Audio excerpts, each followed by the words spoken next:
بسم اللہ الرحمن الرحیم۔ آج ہم بات کریں گے حج کے بارے میں کہ حج کیا ہے، حج کا مسنون طریقہ کیا ہے اور حج میں کتنے فرائض ہیں، حج کی کتنی اقسام ہیں۔ حج جو ہے یہ اسلام کا 5واں عظیم رکن ہے اور تابع استطاعت یعنی کہ جو اس کی استطاعت رکھتا ہو اس پر زندگی میں ایک بار فرض ہے۔ اللہ رب العزت کا فرمان ہے جو اس گھر تک جانے کی استطاعت رکھے وہ اس کا حج ضرور کرے۔ اب چلتے ہیں حج کے فرائض کی طرف۔ حج کے 3 فرائض ہیں، اگر ان میں سے ایک بھی چھوٹ گیا تو آپ کا حج بالکل نہیں ہوگا۔ اور وہ فرائض کون سے ہیں؟ سب سے پہلے حج کی نیت سے احرام باندھنا، نمبر 2 وقوف عرفات، نمبر 3 طواف زیارہ۔ ان تینوں میں سے اگر آپ کا کوئی ایک رکن بھی رہ گیا تو آپ کا حج نہیں ہوگا۔ حج کی کتنی اقسام ہیں ان کے بارے میں پتہ کرتے ہیں۔ حج کی 3 اقسام ہیں، حج قران، حج افراد، حج تمتع۔ حج قران یہ ہے کہ حاجی حج اور عمرہ کا اکٹھا احرام باندھتا ہے اور 10 ذی الحجہ تک احرام نہیں کھولنا چاہیے اور قربانی کا جانور ساتھ لے کر جائے اور سعی کرے۔ ہمارے پیارے نبی صلی اللہ علیہ وسلم نے حج قران ہی کیا تھا۔ حج افراد یہ ہے کہ حاجی صرف حج کا احرام باندھے اور 10 ذی الحجہ تک احرام میں ہی رہے اور قربانی نہ کرے، یعنی کہ اس میں قربانی نہیں ہوتی۔ جو انسان حج افراد کرتا ہے وہ اس میں قربانی نہیں کرے گا۔ حج تمتع یہ ہے کہ حاجی عمرے کی نیت کا احرام باندھے، پہلے عمرہ کریں، پھر اس کے بعد جب 8 ذی الحجہ ہو تو 8 ذی الحجہ کو وہ حج کی نیت سے دوبارہ احرام باندھیں، اس کو حج تمتع کہتے ہیں۔ اب جب ہم 8 ذی الحجہ کو احرام باندھ لیں گے حج کی نیت کا تو ہم صبح طلوع آفتاب کے بعد ظہر سے پہلے ہم نے مینا میں پہنچنا ہے۔ مینا میں ہم نے 5 نماز ادا کرنی ہے اور جو نماز ہم ادا کریں گے تو ساری نماز قصر ہوگی۔ حج میں جتنی بھی ہم نے نماز ادا کرنی ہے وہ ساری نمازیں ہم نے قصر ہی ادا کرنی ہے۔ جب ہم مینا میں پہنچیں گے تو ہم نے وہاں پہ ظہر، عصر، مغرب، عشاء اور 9 ذی الحجہ کی فجر ہم نے مینا میں ادا کرنی ہے۔ مینا میں ایک بہت بڑی مسجد ہے، مسجد خیر۔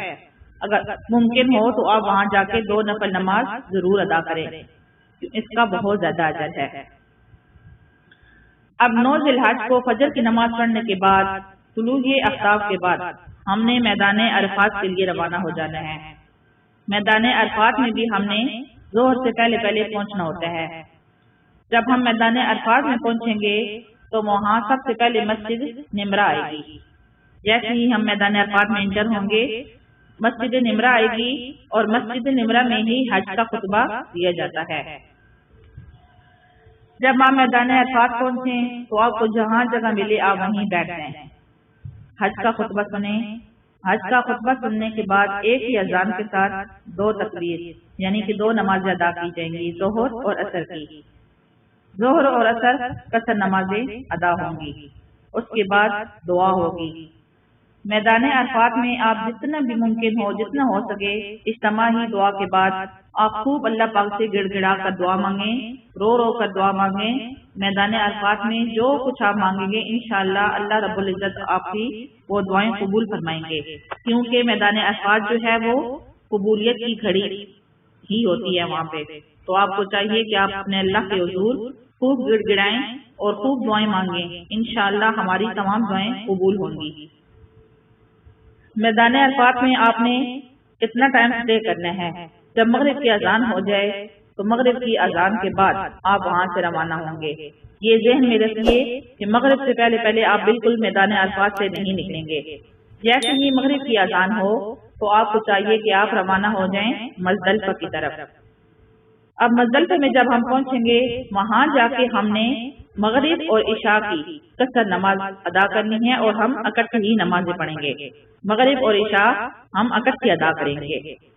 نماز ادا کرنے کے بعد ہم وہاں پہ آرام کریں گے، کیونکہ ہمارے پیارے نبی صلی اللہ علیہ وسلم نے مزدلفہ میں نمازیں ادا کرنے کے بعد آرام فرمایا تھا۔ اگر کوئی عبادت کرنا چاہتا ہے تو آپ کر لیں، لیکن آگے 10 ذی الحجہ ہے تو 10 ذی الحجہ کو ہمارے بہت سارے کام ہیں کرنے کے، تو بہتر یہ ہے کہ آپ وہاں پہ آرام کریں۔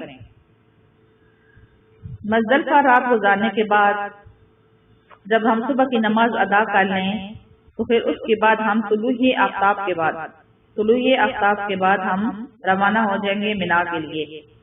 مینا میں پہنچنے کے بعد سب سے پہلا جو کام ہم نے کرنا ہے وہ ہے رمی۔ ہم جمرات جائیں گے، رمی کریں گے، یعنی کہ بڑے شیطان کو 7 کنکریاں ہم ماریں گے۔ 10 ذی الحجہ کو صرف ہم 7 کنکریاں بڑے شیطان کو ہی ماریں گے۔ اس کے بعد ہم مینا واپس آ جائیں گے۔ مینا میں واپس آنے کے بعد قربانی جو ہے وہ آپ نے پیسے کسی کو دیے بھی ہوں گے، تو جس کو آپ نے پیسے دیے ہیں وہ آپ کو ٹائم ٹیبل دے دیں گے کہ آپ کی قربانی 9 بجے ہو جائے گی، 10، 11، 12 جو ٹائم وہ آپ کو دیں، کوشش کریں کہ اس ٹائم سے آدھے گھنٹے بعد آپ حلق کر لیں، یعنی کہ سر کے بال کٹوا لیں۔ سر کے بال کٹوانے کے بعد آپ احرام سے فارغ ہو گئے ہیں۔ جب آپ یہ کام کر لیں گے، رمی بھی کر لیں گے، بال بھی کٹوا لیں گے، قربانی بھی آپ کی ہو جائے گی، آپ احرام سے آزاد ہیں۔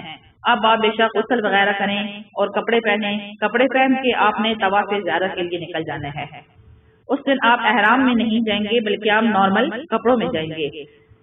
آپ طواف زیارت کے لیے جائیں۔ طواف زیارت کرنے کے بعد آپ نے دوبارہ اپنی ہوٹل میں نہیں جانا بلکہ مینا میں ہی واپس آنا ہے۔ اب مینا میں رات گزارنے کے بعد 11 ذی الحج کو آپ نے زوال کے بعد 10 ذی الحج کو آپ نے طلوع آفتاب کے بعد کنکریاں ماری تھیں، لیکن اب زوال کے بعد 11 ذی الحج کو آپ نے زوال کے بعد جمرات جانا ہے۔ سب سے پہلے چھوٹے شیطان کو 7 کنکریاں مارنی ہیں۔ اس دن آپ نے اپنے ساتھ 21 کنکریاں لے کے جانی ہیں۔ 7 سب سے پہلے چھوٹے شیطان کو ماریں گے، پھر دعا کریں گے، پھر اس کے بعد وسطی یعنی کہ درمیانہ شیطان جو اس سے بڑا ہوگا، پھر ہم 7 کنکریاں اس کو ماریں گے، پھر دعا کریں گے، پھر لاسٹ میں سب سے بڑے والے کو ہم نے 7 کنکریاں مارنی ہیں۔ بڑے شیطان کو کنکریاں مارنے کے بعد ہم نے دعا نہیں کرنی، ہم نے دوبارہ مینا میں واپس آ جانا ہے۔